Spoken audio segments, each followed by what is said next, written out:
Bioquímica, unidad número 6, Introducción a las ciencias químicas. Bibliografía construida por la licenciada Medrano Milagro. En este momento vamos a hablar de las teorías atómicas. Una de las primeras fue la de John Dalton. Las ideas principales de la teoría atómica de Dalton son las siguientes. Todos los elementos se componen de diminutas partículas invisibles llamadas átomos. Estas no se crean ni se destruyen durante las reacciones químicas. El segundo supuesto es que todos los átomos de un elemento dado son iguales, pero todos los átomos de un elemento diferente de los átomos de todos los demás. Se formarán compuestos cuando los átomos de elementos diferentes se combinen en proporciones fijas y pequeñas de números enteros.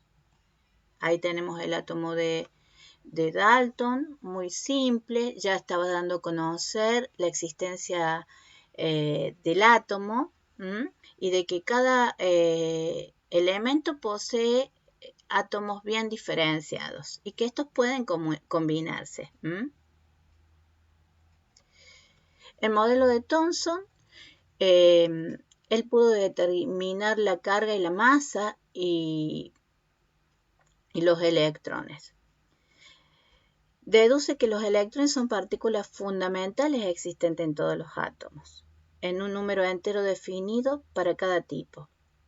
Con esto demuestra la existencia de la primera partícula subatómica, el electrón, descubriendo que marcará la pauta para seguir investigando las estructuras de la materia.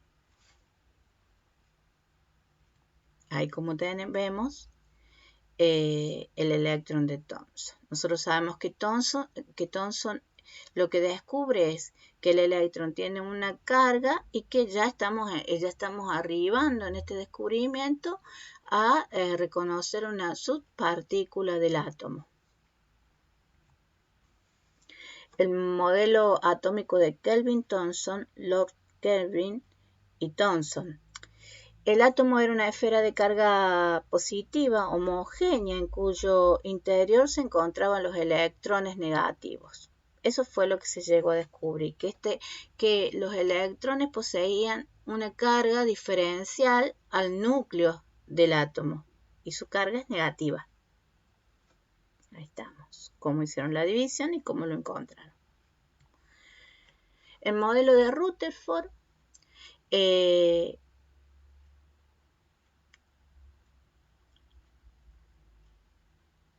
encontró un centro de masa y carga positiva, el que llamó núcleo atómico. Este estaría rodeado de electrones que mantendrían una trayectoria.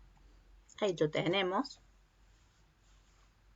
Y aquí está el material que encontró Rutherford, el protón y el neutrón, o sea, toda la parte nuclear.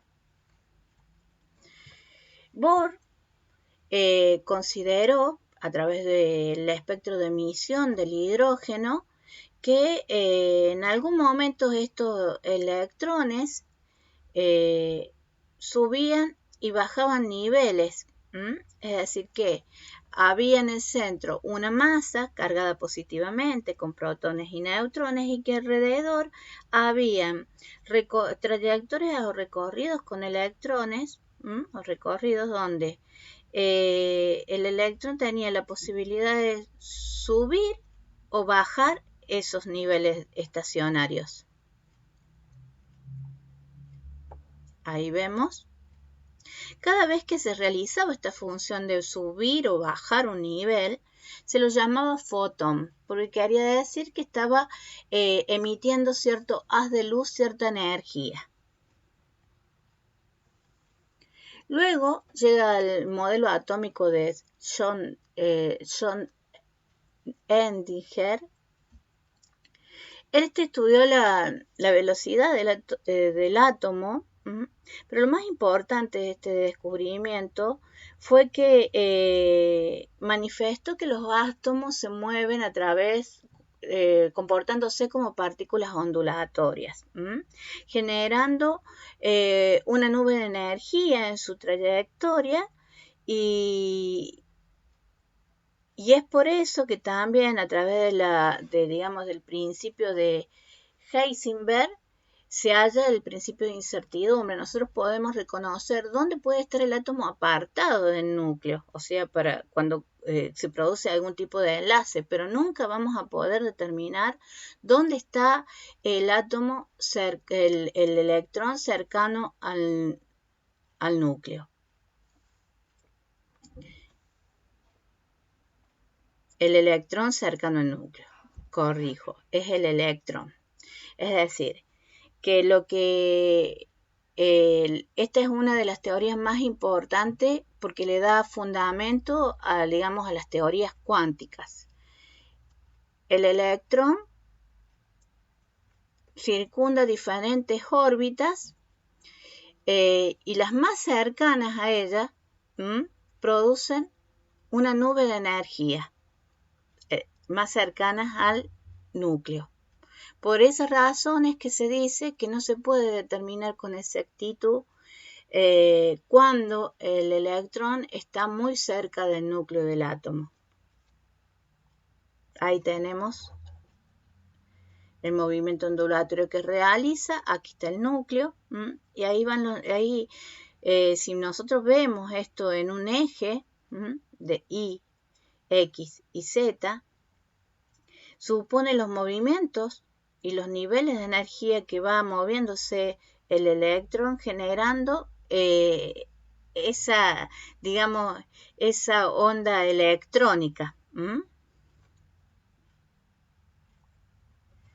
Ahora bien, esto le da origen a los principios de la mecánica cuántica, que es el principio de incertidumbre. No se puede determinar con exactitud cuando un electrón está muy cerca del núcleo atómico.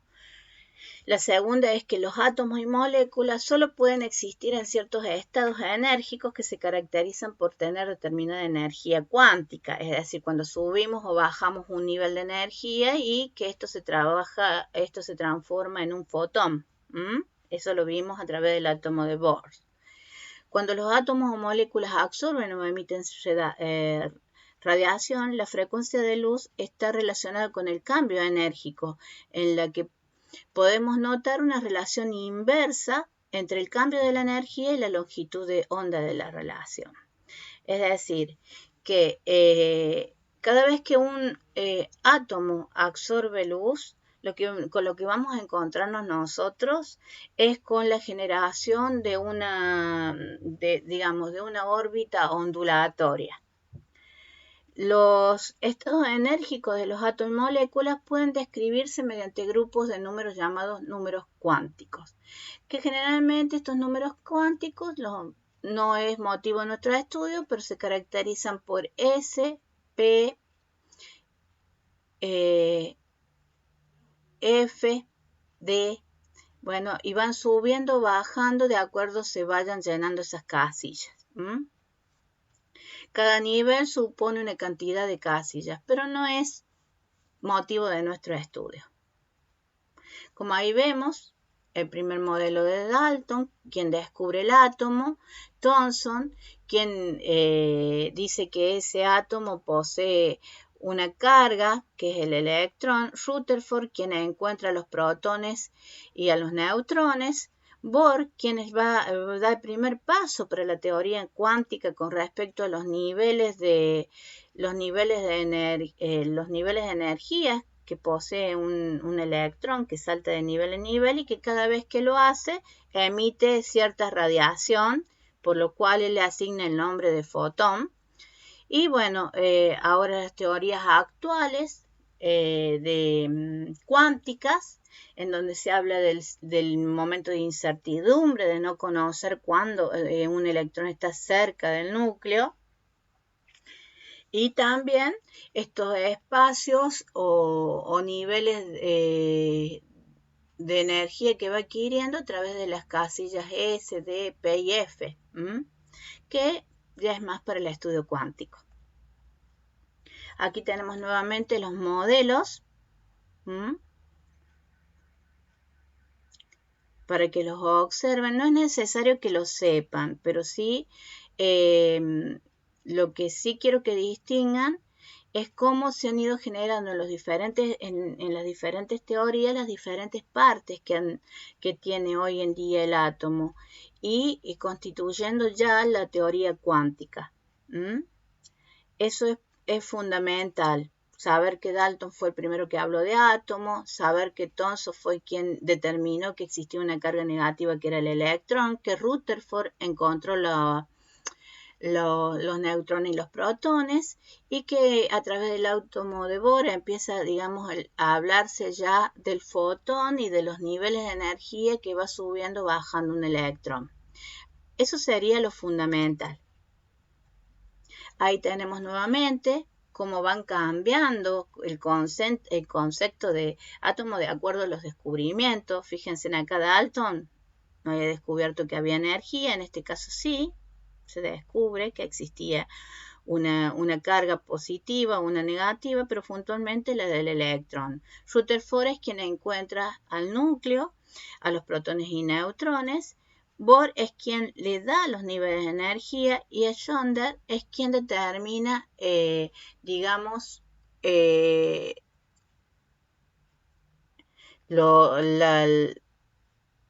determina los niveles de gasto de energía que puede ir adquiriendo un electrón. Y también con esto le da lugar a la teoría cuántica con el principio de incertidumbre, con que no se puede determinar cuando el electrón está muy cerca del núcleo. Ahora vamos a pasar al número atómico. El número atómico es igual siempre a la carga positiva, es decir, el número de protones. El número másico, en su diferencia, es igual al número de protones más el número de neutrones. Aquí lo tenemos. La estructura atómica, las partículas. En un núcleo vamos a encontrar los protones y los neutrones. Que los protones van a ser siempre positivos, mientras que los neutrones no van a tener una carga asignada. El que va a tener una carga asignada va a ser el electrón por fuera con carga negativa. Entonces, podemos hablar de que el número másico está formado por los protones más los neutrones y que el número atómico está formado por el número de protones. Esto a tener en cuenta. Vamos a ver la estructura del átomo. Nuevamente, fíjense que en el núcleo vamos a tener los protones positivos, los neutrones carga cero y los niveles de electrones por fuera negativos. ¿Por qué hablamos de niveles? Porque ustedes recuerden que en el electrón va a ir subiendo y bajando niveles. No va a estar estático dentro del átomo. Eso es lo que le permite, aparte, formar alianzas. Vamos a hablar un poco de la tabla periódica. La tabla periódica es aquella que divide los elementos que encontramos en la naturaleza y algunos elementos artificiales en periodos y en grupos. Se los divide en grupos considerando algunas características como tienen que ser la de ser metales, no metales, las de ser elementos de transición. Y en periodos los vamos a considerar teniendo en cuenta que a lo largo de un periodo podemos descubrir que se vaya agrandando su radio atómico. O a lo largo de un periodo podemos descubrir que es muy electronegativo, es decir, que tiene carga negativa. O a lo largo de un periodo podemos descubrir que sea muy electropositivo. También a lo largo de un periodo se puede tener en cuenta, mientras transitamos todo el periodo, que un elemento tenga afinidad por ganar electrones. Ustedes recuerden que para que se provoque una unión entre elementos, debemos tener un elemento que quiera ceder su electrón y otro que lo quiera ganar. Hasta ahí estamos. Vamos ahora a lo que les decía. Ven, nosotros como podemos observar, Aquí están coloreados. Esta zona generalmente está constituida por no metales y aquí tenemos los que llaman gases raros. Dentro de la cuántica, digamos de la química cuántica, obtenemos que estos completan su octeto. Si ustedes se ponen a ver, estos no tienen tendencia a ganar ningún tipo de electrón.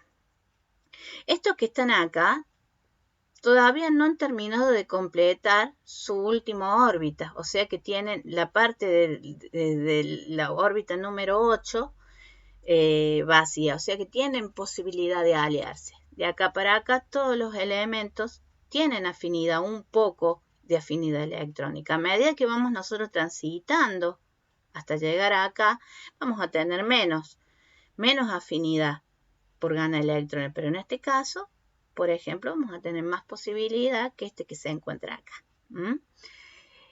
O sea, fíjense en ustedes acá que tenemos grupos totalmente coloreados.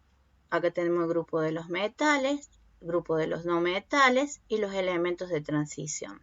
Elementos que fueron apareciendo en la naturaleza y algunos que fueron transformados por el hombre.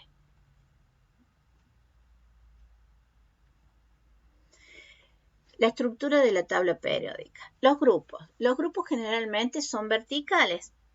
Le designamos con una letra mayúscula y números romanos. ¿Cuántos grupos tiene la tabla? 18 grupos. Esto recuérdenlo, 18 grupos. El grupo 1 y 2 corresponde a los metales. El grupo 3 al 12 corresponde a los elementos de transición. Y el grupo de 13 al 17 corresponde a los no metales y semimetales. El grupo 18 está constituido por estos gases nobles que les había referido en un momento. Bueno, vamos a estudiar un poco las características de estos grupos. Nosotros sabemos que los metales tienen conductividad, que son dúctiles, que son sólidos.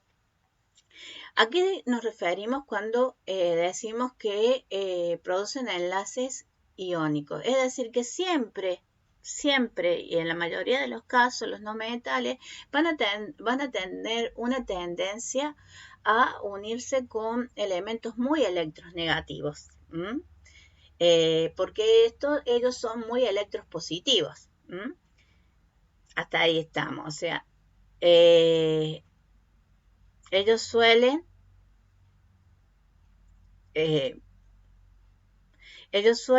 ganar electrones.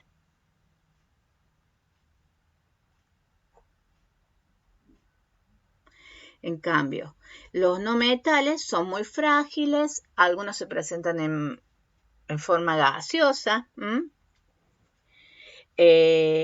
gaseosos, líquidos y sólidos. Generalmente los metales se acuerdan que estaban en sólidos, pero en los no metales vamos a tener los tres estados: gases, líquidos y sólidos. Puntualmente estos no poseen mucho brillo y tienen una tendencia alta de electronegatividad, por lo que producen enlace convalente. ¿Qué quiere decir esto? Que al ser muy electronegativos, estos también se pueden unir entre ellos, ¿no? Con aquel otro elemento que presente menos electronegatividad que el otro, que no es la misma posibilidad que tenía un metal. Los metaloides o elementos de transición tienen apariencia como el metal, algunos actúan como metal, pero producen diferentes tipos de enlaces, tanto enlaces iónicos como enlaces covalentes. Los gases nobles o inertes, estos gases tienen la posibilidad de haber completado todos sus octetos. Generalmente, si se los incentiva químicamente, por ejemplo, el helio, pueden producir una descarga de emisión que llamamos fusión, que es con la que muchas veces ustedes dicen, sí, se usó para bomba atómica, generando un efecto en cadena y que extralimita un solo sector, o sea, que extralimita un solo sector, sino que abarca todo. Es como un efecto en cadena. Bueno, acá más o menos vamos mostrando los grupos. Acá tenemos los metales. Ponemos a los elementos de transición dentro de los metales, pero algunos, como hemos dicho, conjuntamente con los metaloides, no realizan o no tienen todas las cualidades de los elementos metálicos.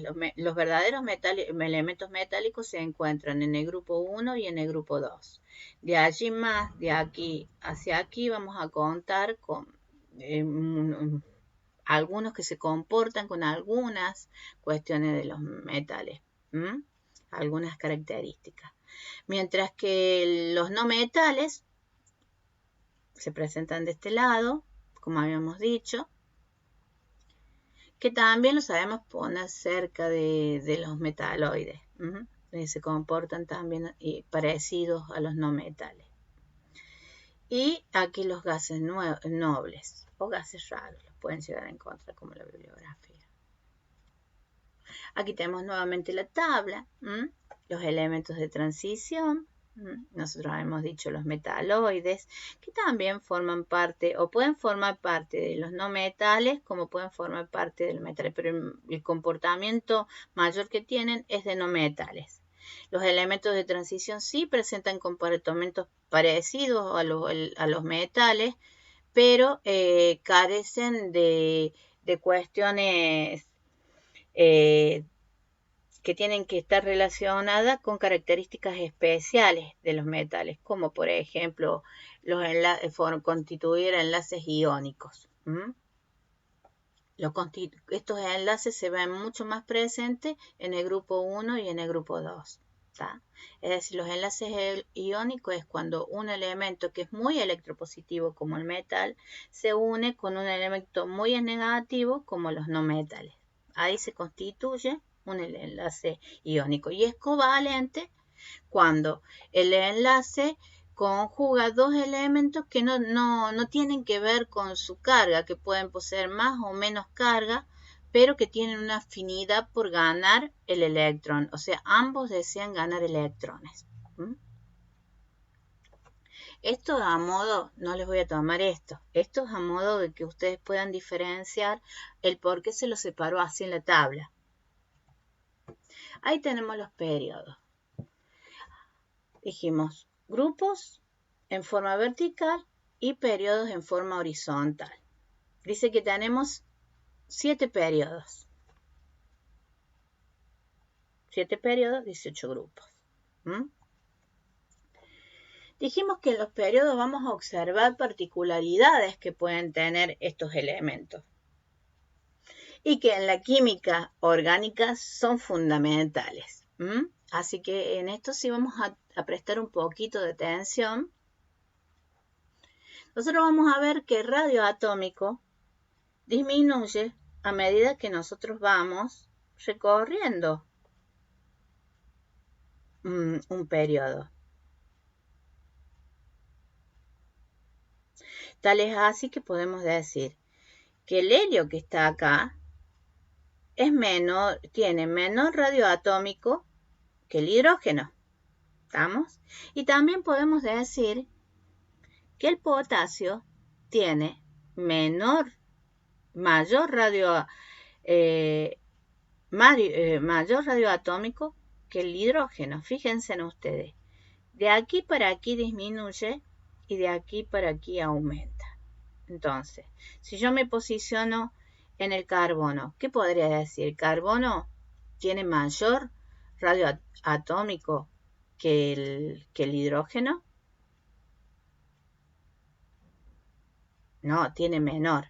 Pero si yo me posiciono aquí en el sodio tiene mayor radio atómico que el hidrógeno. Sí, tiene mayor, porque a medida que yo voy descendiendo un grupo, aumenta el radio.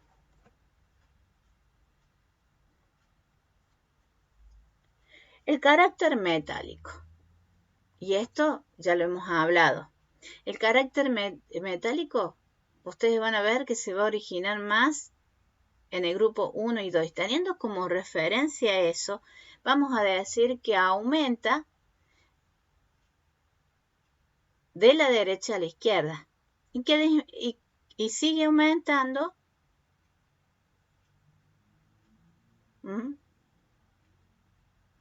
desde arriba para abajo. Entonces fíjense en ustedes que sí, que a nosotros nos llama poderosamente la atención que algunas características, como yo le dije, metálicas suelen aparecer en los elementos de transición. Ustedes recuerdan que sí, los elementos de transición tienen algunas características metálicas, o sea que sí vamos a tener carácter metálico. La electronegatividad. La electronegatividad es la posibilidad que tenemos de poder atraer electrones.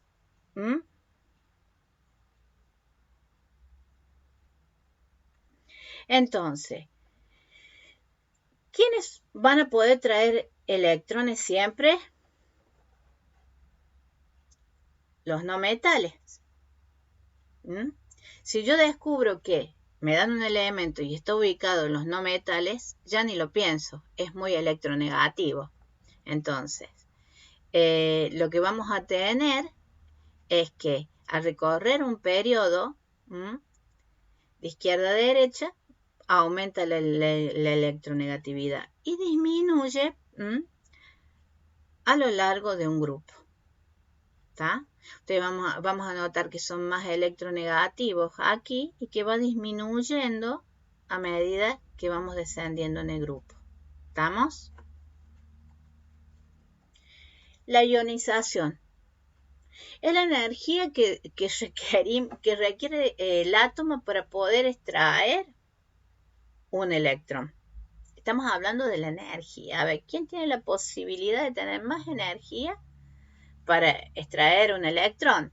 Y obviamente tienen más posibilidad los no metales, que tienen la capacidad de traer electrones. Entonces, siempre va a aumentar. Fíjense en que el nivel o sea, la energía de ionización tiene muchísimo que ver con la electronegatividad. Sigue el mismo circuito. Entonces, van a ser los no metales que tienen la posibilidad de captar un electrón, de traer un electrón, los que también posean esa energía para quitarlo. Entonces aquí en los no metales donde va a aumentar y disminuye dentro de ellos al recorrer un grupo.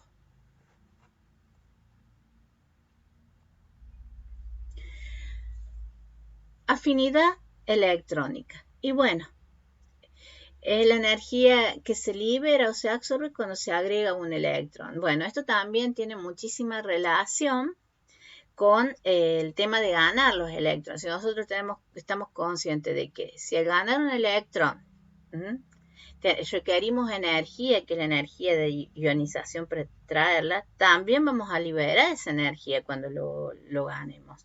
Entonces, son los no metales los que poseen mayor afinidad electrónica. Al igual, fíjense que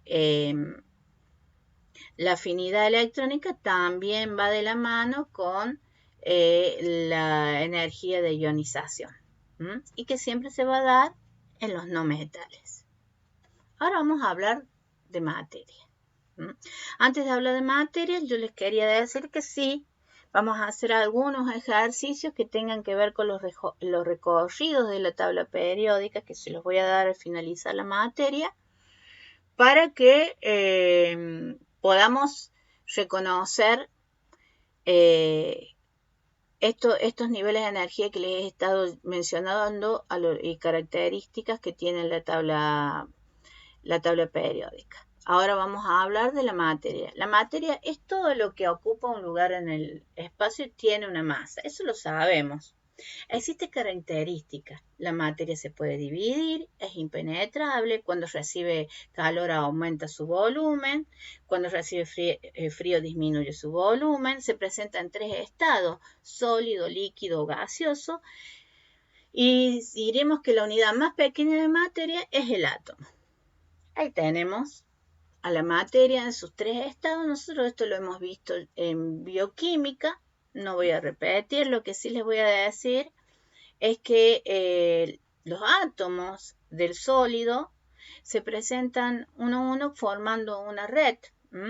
Lo de los líquidos determinan diferentes uniones que forman ángulos.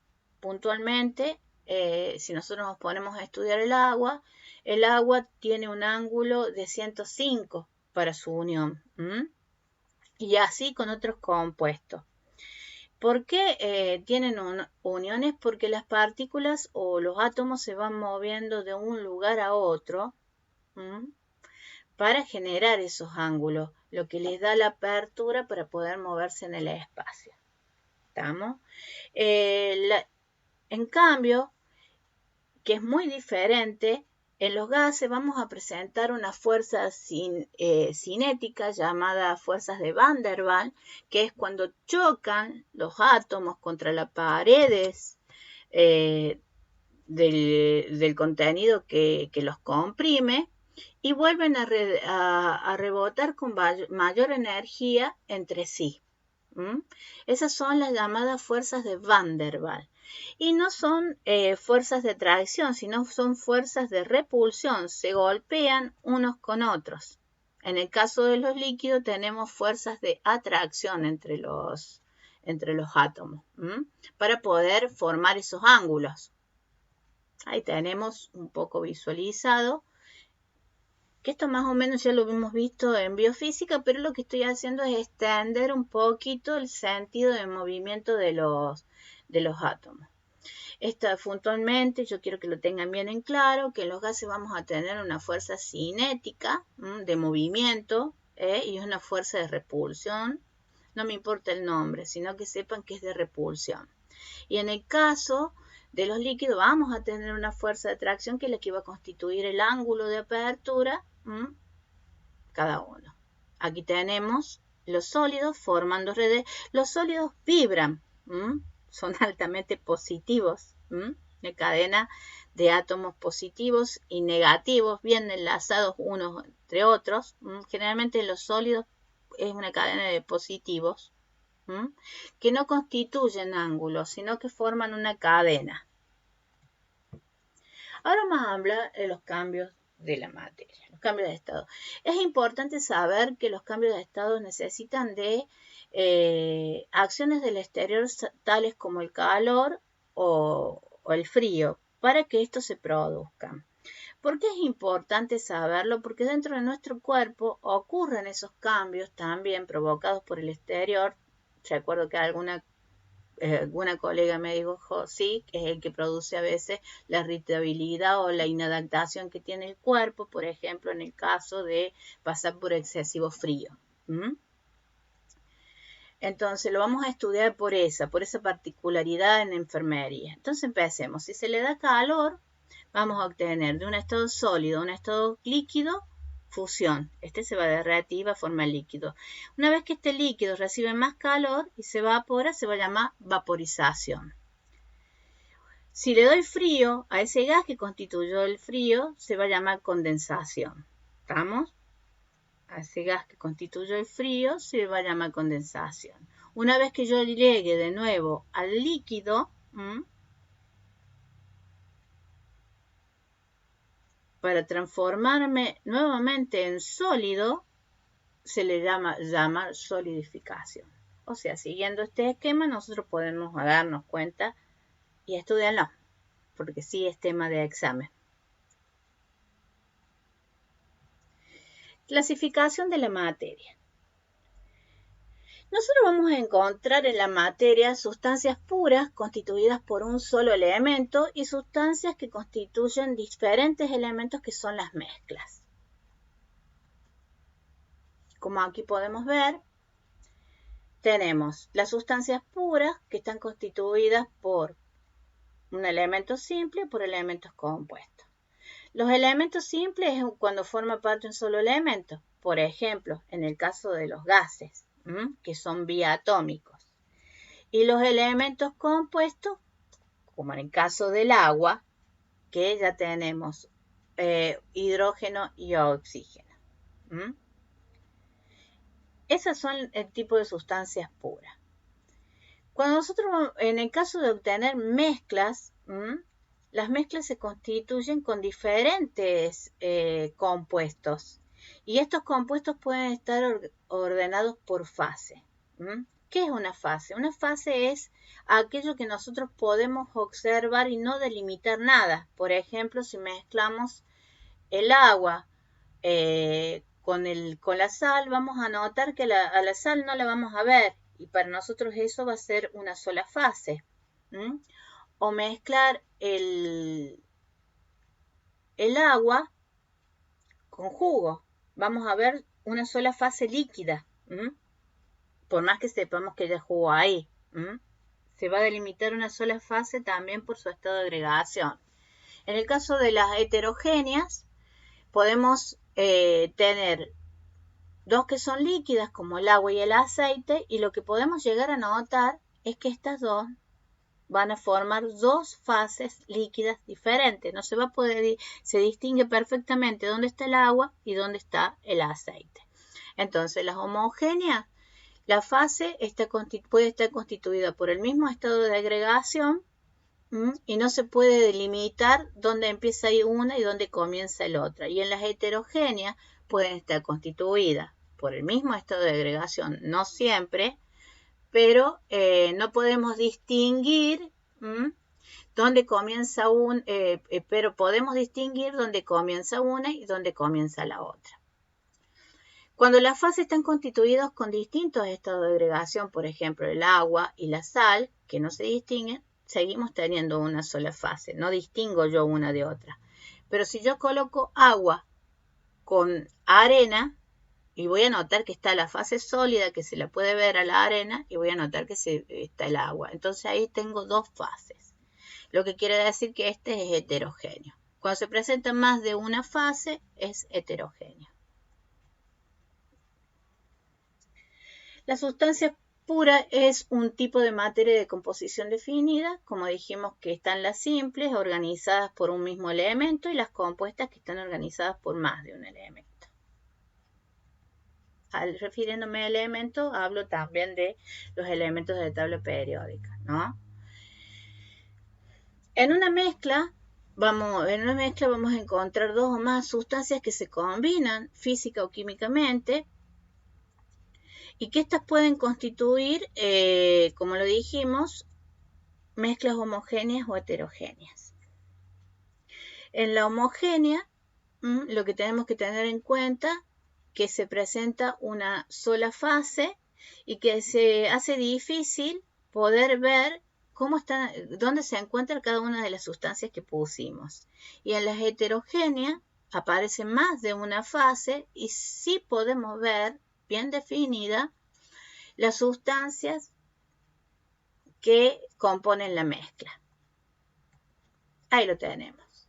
Por ejemplo, el agua con hielo, si bien estamos hablando del mismo elemento que es agua, fíjense en que podemos definir una instancia sólida y una instancia líquida, dos fases. Mientras que en esta, donde únicamente tenemos el agua, supongámosle, le incorporamos sal, no se podría definir dónde está ni la sal ni dónde está el agua. Esta es una sola fase. El sistema material. Los sistemas materiales son una porción de materia que se consideran en forma aislada para poder estudiarlas. El fin de los sistemas materiales es poder estudiar los compuestos de cada una de las sustancias y definir las mezclas. Por ejemplo, ¿qué es lo que vamos a considerar dentro de estas características que tiene la materia? Vamos a considerar las propiedades intensivas. ¿Y qué son esas propiedades intensivas? El color, la elasticidad, la densidad, la temperatura que puede llegar a tener ese sistema material. Fíjense en ustedes que si nosotros colocamos agua con con aceite. Dije que se iban a definir muy bien el lugar donde teníamos el aceite y donde circulaba el agua. Y también íbamos a encontrar bien definidas estas propiedades intensivas que son el color amarillento, la densidad que tiene, es mucho más denso el aceite, el agua fluye con mayor facilidad. Entonces, eso nos ayuda a nosotros a definir un sistema material, las propiedades intensivas. Vamos a ver soluciones.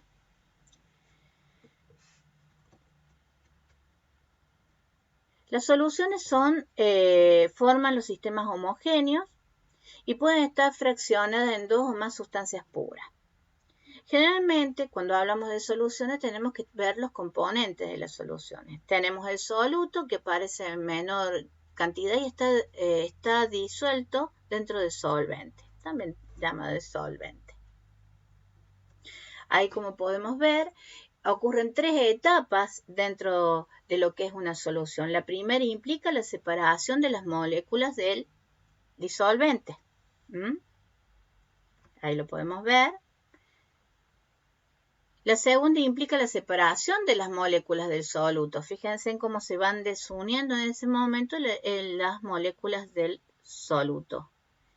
Y en la tercera parte ya las moléculas del disolvente y del soluto se unen. Lo volvemos a ver para que no quede en duda. Una primera parte se separan las del disolvente,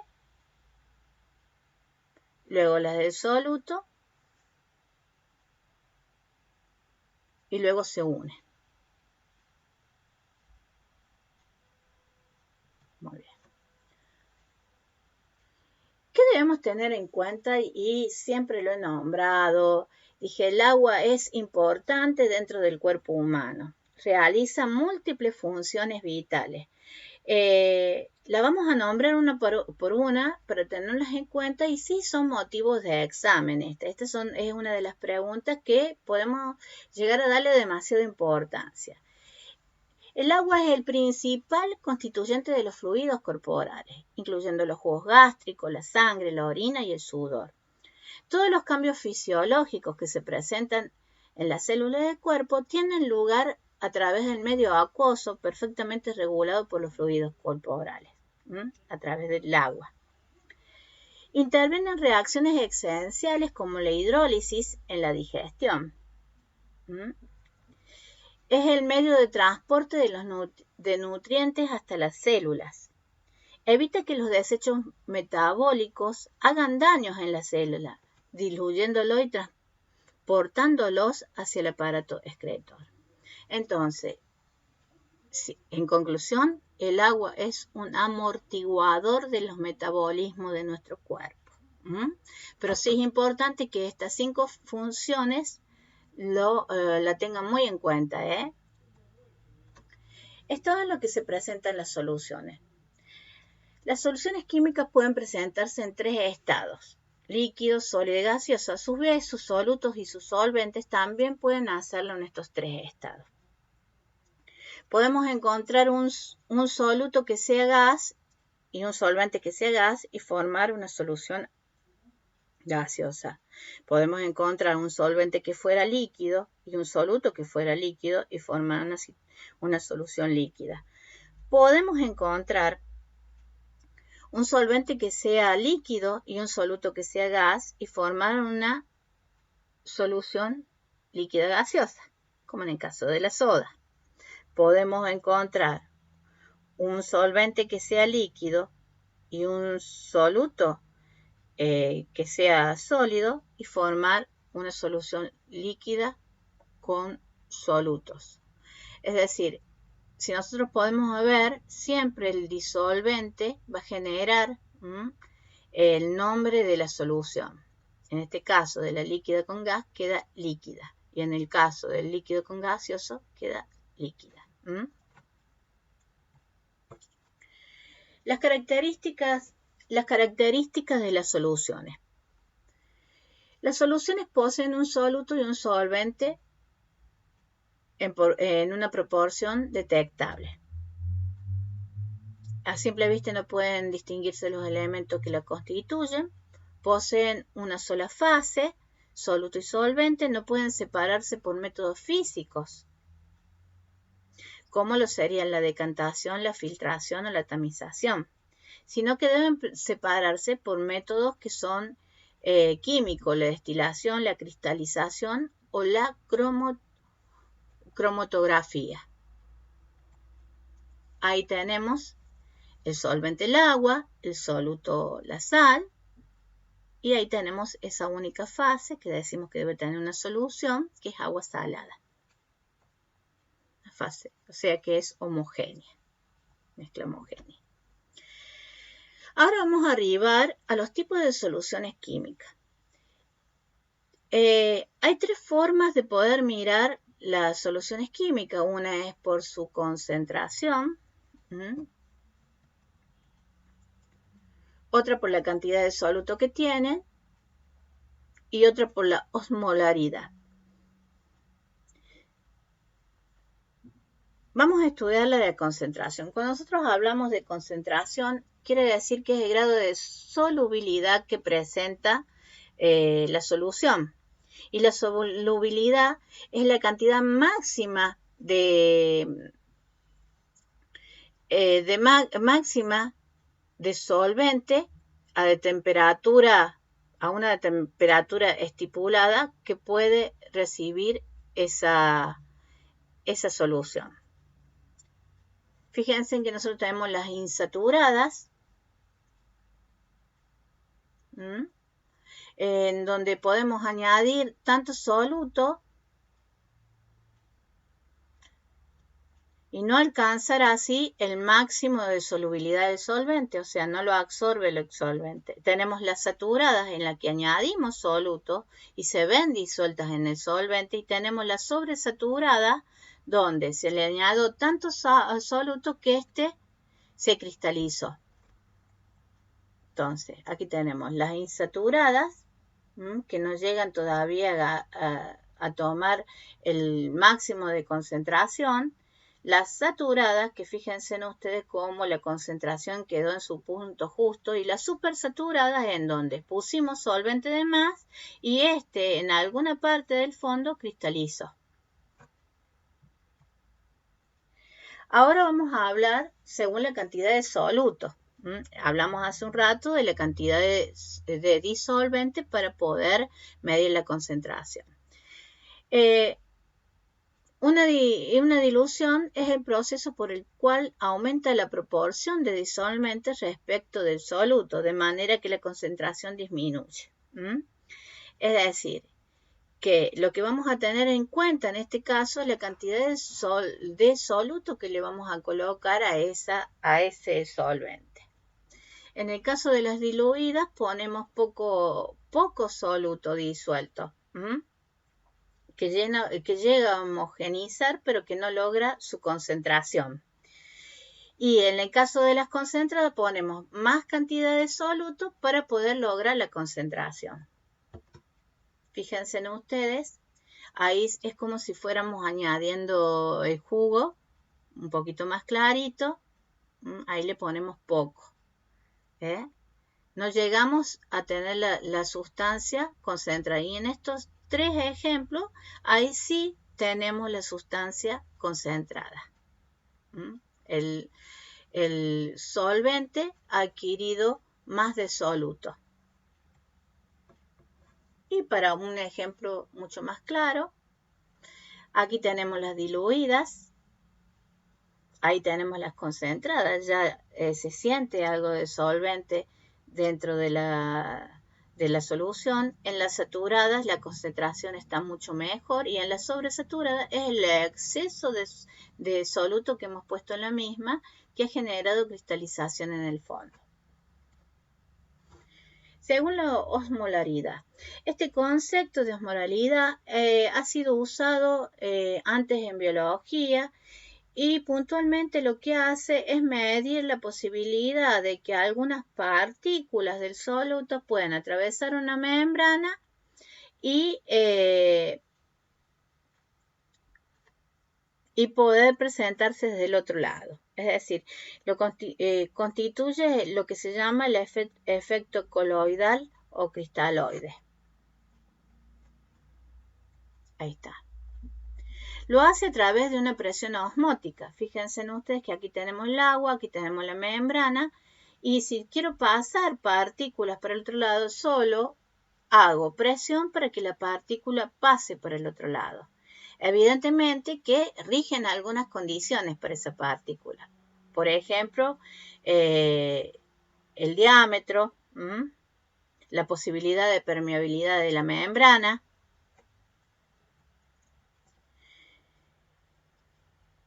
Generalmente nosotros esto lo vamos a usar en soluciones hipertónicas e hipotónicas. Imagínense ustedes, la hipertónica es donde tenemos abundante concentración de partículas pasan, y las hipotónicas hay menos concentración de esas partículas que pasan por osmosis. Ahí lo tenemos. Al proceso.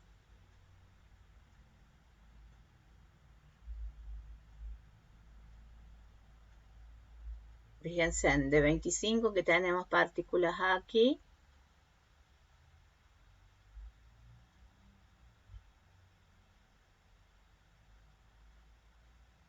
De 32 pasan a tener 23. De 32 a 23 se pasan para el otro lado. Hipotónicas. Son soluciones en que los solutos fuera de la membrana osmótica tienen una baja concentración, o sea, tenemos muy pocas partículas fuera de esa membrana. Las hipertónicas tenemos más cantidad de partículas fuera de la membrana. Y las isotónicas tenemos la misma cantidad de partículas. Aquí está el ejemplo. La hipotónica, menor cantidad de partículas que han pasado por la membrana, y las hipertónicas, mayor cantidad de partículas. Fíjense aquí que estas son isotónicas porque presentan la misma cantidad de partículas en ambos lados de la membrana. Ahí estamos de nuevo.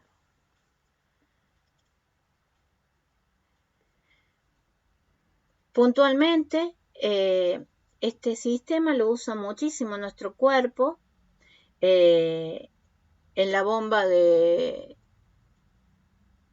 No en la bomba de eso, sino en el pasaje pasivo que tiene la célula. Uno lo hace a través de osmosis, manejando una presión para que puedan ingresar algunas partículas, siempre a favor de la gradiente de concentración. Cuando referimos a gradiente de concentración, es decir, cuando está todo el disolvente, están las partículas a favor de que se mueva todo ese disolvente, echando la partícula por la membrana semipermeable. Bueno, ahora lo que vamos a ver son las unidades de disolución. La concentración química es la medida numérica de la cantidad relativa del soluto en una solución. ¿Qué tenemos que tener en cuenta para eso? Que existen dos tipos de forma de medirse. Una que son las físicas, que es el porcentaje de masa en masa, el porcentaje de masa en volumen y porcentaje de volumen en volumen. Y luego las químicas, la molaridad, la normalidad y la molalidad. Vamos a estudiar en este momento la concentración de soluciones físicas. El porcentaje de masa en masa se debe de sacar con la masa del soluto, se divide por la masa del soluto más la masa del solvente por el 100. O sea, es un porcentaje, se multiplica por 100. Entonces, nosotros si decimos que hay un porcentaje de masa en masa, estamos representando masas en gramos de solutos disueltos en 100 gramos. Por ejemplo, si te dicen que hay un 5% de masa en masa, significa que hay 5 gramos de soluto en 100 gramos de solución. El porcentaje de masa en volumen, lo que tiene en cuenta es la masa sobre el volumen de la disolución multiplicada por el 100. Y lo que indica es cuántos gramos de soluto hay en 100 mililitros de disolución. Si me dicen que es el 5% de masa-volumen, es decir, es el 5% de gramos de soluto en 100 mililitros de solución. Y el porcentaje de volumen en volumen se da el volumen de soluto dividido el volumen de soluto por el volumen de disolvente por 100. Indica cuántos gramos de soluto hay disueltos en 100 mililitros de disolución.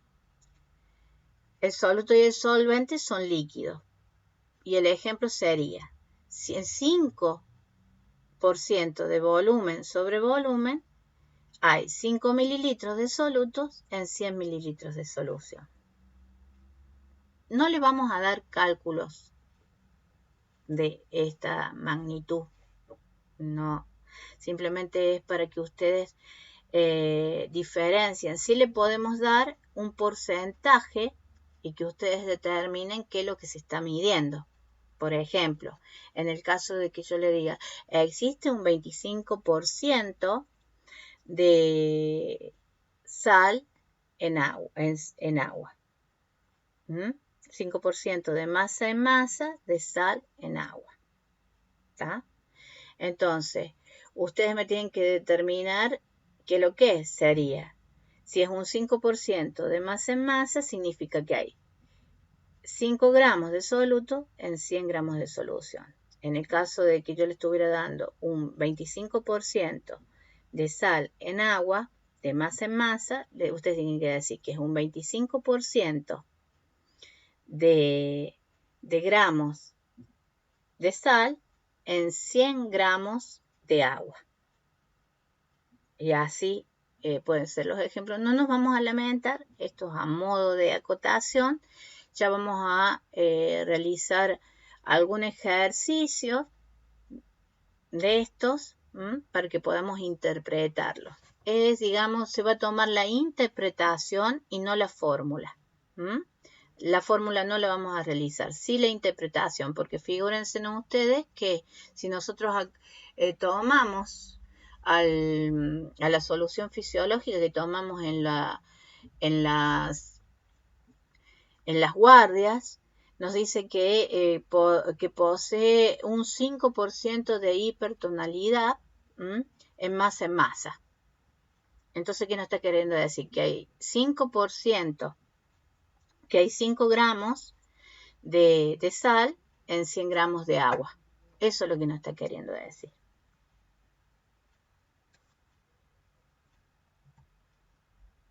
Antes de arribar, digamos, a las fórmulas químicas para determinar la concentración, lo que vamos a tener en cuenta es que es un mol. El mol es una unidad de medida que lo que hace es medir una cantidad que se da a través del número de Avogadro. Mide la cantidad de sustancia y lo hace a través del número de Avogadro, que significa 6,022 por 10 a la 23 unidades elementales. A eso equivale un mol. Es a modo de que lo sepan. Ahora, ¿qué es el equivalente de un soluto?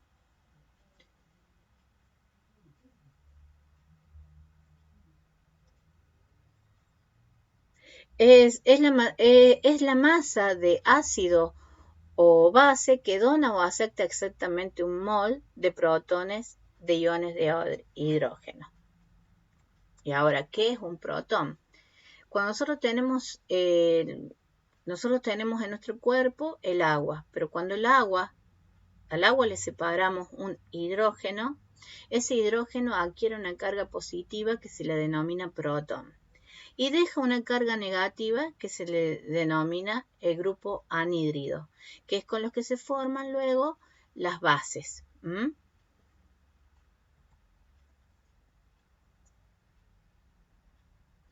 Ahora sí vamos a las unidades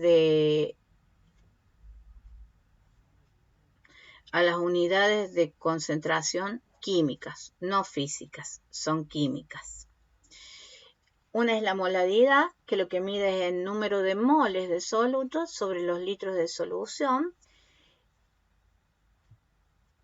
Y se lee de la siguiente manera. 5 mol significa 5 moles de soluto por 1000 mililitros de solución. En la normalidad lo que mide son los equivalentes de soluto y se designa con la letra N. Esta unidad de concentración indica la reactividad del soluto y es igual al número de equivalentes de soluto entre el volumen de la solución expresado en litros. Es decir, que si el número de equivalentes de soluto que tenemos son 10 y lo dividimos por el litro, va a ser 10 equivalentes de solutos. La molalidad es el número de moles dividido por el kilo de disolvente. La molalidad se designa con la letra M y es igual al número de solutos que están expresos en 1 kilogramo de solvente. También es denominada concentración molar. Tanto la normalidad como la molalidad no se realiza una relación directa, simplemente se dice que son 20 equivalentes de soluto o son 30 kilogramos de solvente en el caso de la molalidad. No presenta una relación con respecto a los litros o a los kilos. Ahora vamos al concepto de pH, ácidos y bases. Puntualmente, existen dos soluciones dentro de nuestro organismo que son los ácidos y bases. Cada una de estas sustancias reúne propiedades totalmente diferentes. Estos se pueden encontrar en estado líquido, gaseoso o sólido. Y una de las particularidades que presentan es el pH. El pH puede también determinar cuando una sustancia es muy ácida o cuando una sustancia es más alcalina de acuerdo a una escala donde mantiene la neutralidad a través del número 7.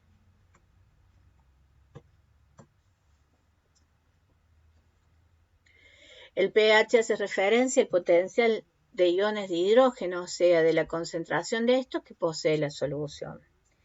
Está representado por una escala que se expresa en valores numéricos que van desde el 0 al 14, según el valor químico que se asigne a cada sustancia, compuesto de solución, y se determinará su grado de acidez o alcalinidad. Ahí tenemos los ácidos.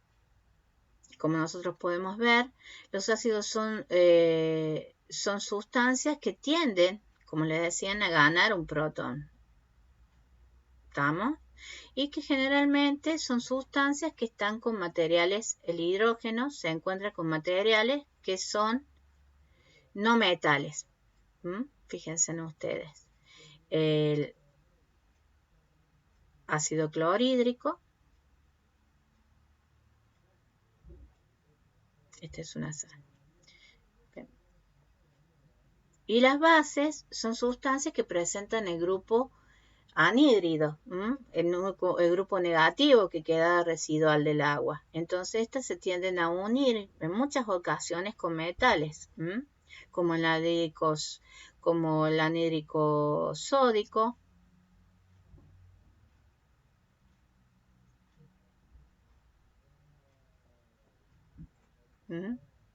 Ahí lo pueden ver. Ahora bien, ¿cómo nosotros vamos a determinar cuando una sustancia, que esto sí es tema de examen, o cuando una sustancia es ácida y cuando una sustancia es base? Dijimos que el número neutro es el 7. ¿Estamos? El 7 generalmente es el agua. El agua es neutra. ¿Está? Entonces, si yo le digo que X sustancia tiene un pH de 3, les voy a decir que es ácido. Si tiene un pH de 6, continúa siendo ácido. ¿Está? Si cierta sustancia tiene un pH de 8, es alcalino o básico, o es una base. Si tiene un pH de 11, es una base. Tal es así que existen distintos elementos que tienen distintos pH, distintos niveles de alcalinidad y de acidez. Por ejemplo, es mucho más ácido el, el jugo gástrico que el jugo del limón. Fíjense en dónde se ubica. Aquí se ubica el jugo gástrico y aquí se ubica el limón. ¿Estamos? También podemos decir que es mucho más alcalino. Es mucho más alcalino la pasta dental de 9,9 que la sangre, que está entre el 7,4. Es mucho más alcalina. Entonces, para eso nos sirve el conocer los ácidos y bases de nuestro cuerpo. Las diferencias o propiedades que tienen los ácidos y bases. Bueno, los ácidos tienen un sabor agrio, mientras que las bases son amargas. Los ácidos producen efervescencia en contacto con ciertos metales. Las bases son de consistencia jabonosa o refalosa al tacto cuando se disuelven en agua. Los ácidos hacen que el colorante indicado tornasol cambie de color rojo. Las bases hacen que el colorante indicador tornasol cambie de color azul. Los ácidos son disoluciones acuosas que conducen la corriente eléctrica en función de su disociación. Las bases, sus disoluciones acuosas, conducen la corriente eléctrica en función de su disociación. Los ácidos reaccionan con las bases formando sal y agua. Las bases reaccionan con los ácidos formando agua y sales. Y ahí tenemos las manifestaciones metabólicas que produce nuestro organismo con respecto a la acidosis y la alcalosis, cuando tenemos más presencia de ácidos o más presencias de base. Esto no es para estudiar, pero yo quiero que ustedes sepan que sí influyen a través de órganos que son órganos compensadores como el pulmón y los riñones. Son quienes van a compensar cuando se presenten en nuestro cuerpo reacciones muy ácidas o reacciones muy básicas o muy alcalinas. Entonces, los órganos compensadores van a ser siempre el riñón y el pulmón. No nos debe de extrañarse tampoco que cuando una persona manifiesta una dificultad respiratoria seguida de la dificultad para orinar o orina en pocas cantidades, también cambia el color de la piel. Esos efectos muchas veces se dan en patologías metabólicas como suele ser la diabetes. La diabetes es una de las enfermedades que produce lo que se llama acidosis metabólica, producida también por un exceso de glucosa en sangre que el cuerpo no puede nivelar a través de las distintas reacciones metabólicas. Y que puntualmente lo que vamos a notar que estas personas muchas veces no responden con el acto de conciencia o simplemente divagan. El cambio de tonalidad de la piel, el aliento es como el olor hacia a manzana descompuesta y que tienen dificultad para orinan muy poco o orinan con una orina turbia donde manifiesta ciertas burbujas y la respiración es una respiración donde no hay sincronía en la expiración y la inspiración. Bueno, todo eso, cuando ustedes sean enfermeros, lo van a poder ver con mayor facilidad si estudiamos todo el módulo de biología junto, ¿no? De esta manera fraccionada, con la biofísica, con la química, va a costar un poco Pero el fin es llegar a eso, a que ustedes puedan determinar una situación de riesgo y poder actuar, ¿no? Nada es complicado, simplemente que necesita cierta complejidad para poder aplicar las acciones pertinentes de enfermería sin desconocer a la persona como un ser íntegro. Con esto me doy por terminada la clase y también les voy a sugerir, yo voy a armar un Power, que sí lo voy a presentar en una de las clases, para que ustedes puedan resolver esos ejercicios conmigo y podamos ver si hemos logrado interpretar alguna de las consignas que se nos ha pedido. Obviamente no voy a tomar todas preguntas que voy a tomar, porque en definitiva ustedes tienen que estudiar todo el libro, pero sí voy a tener en cuenta las más importantes para que las pongamos en práctica el último día de la materia. Con esto me despido.